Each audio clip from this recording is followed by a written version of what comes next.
Хүн яг энэ амьдралтай амьдарч явах хугацаанд тамд ч амьдарч болдог, деважинд амьдарч болдог.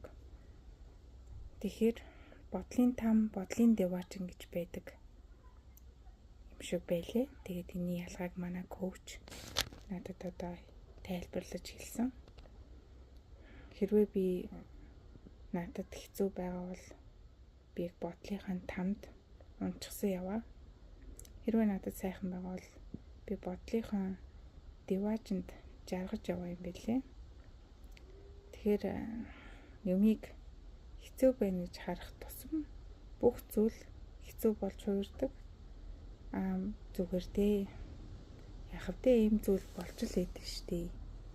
Дэжгүй л штэ гэж бодоход бүх зүйл сайхан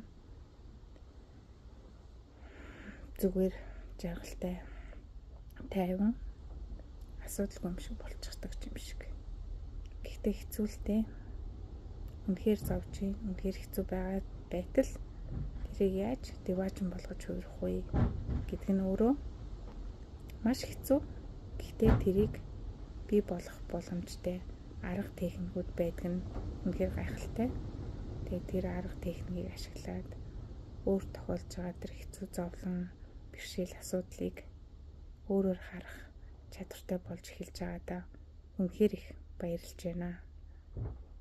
Та ч гэсэн бодлынхаа тамд байж магадгүй, эсвэл бодлынхаа деважинд байж магадгүй. Өөрийгөө нэг сонсоод үзээрэй.